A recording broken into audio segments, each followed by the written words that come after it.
సింగరేణి వారసత్వ ఉద్యోగాలపై కార్మికులు ఆందోళన చెందాల్సిన అవసరం లేదన్నారు టీబీజీకేఎస్ అధ్యక్షుడు వెంకట్రావు. సీఎం సూచనలతో ఉద్యోగాల సాధనకు సుప్రీంకోర్టును ఆశ్రయిస్తామన్నారు. హైకోర్టు తీర్పుపై కోల్ బెల్ట్ ప్రతినిధులతో చర్చించి తదుపరి కార్యాచరణపై నిర్ణయం తీసుకుంటామన్నారు.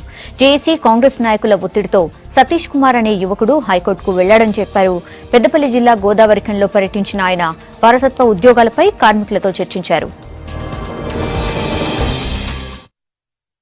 16వ తేదీన హైకోర్టు తండ్రి కొడుకుల ఉద్యోగం విషయంలో సింగరేణి యాజమాన్యం ఇచ్చినటువంటి సర్కులర్ని ఆ స్కీమ్ని చెల్లదు అని తీర్పు ఇవ్వటం ఇది చాలా విచారించదగినటువంటి విషయం.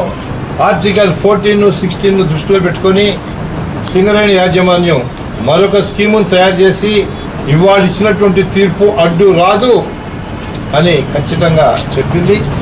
మా యూనియన్ గౌరవ అధ్యక్షురాలు శ్రీమతి కల్వకుంట్ల కవిత ఎంపీ గారు, వాల్క సుమన్ ఎంపీ గారు, మాజీ MP government advisor doctor Vivek గారు, మేమందరం కూడా మరి ఏ రకంగా దీన్ని ముందుకు తీసుకెళ్ళాలి, మరి త్వరలోనే ఈ ఉద్యోగాలు సింగరేణి కార్మికులకు రావడానికి సుప్రీంకోర్టుకి వెళ్ళైనా సింగరేణి కార్మికులకు ఇచ్చినటువంటి వాగ్దానం తండ్రి కొడుకుల ఉద్యోగాలు తీసుకురావడానికి గట్టిగా ప్రయత్నం చేస్తామని సుప్రీంకోర్టుకి వెళ్ళాలని ముఖ్యమంత్రి గారు తీసుకున్నటువంటి నిర్ణయానికి తిరుగులేదు. ఖచ్చితంగా అది అమలవుతుంది.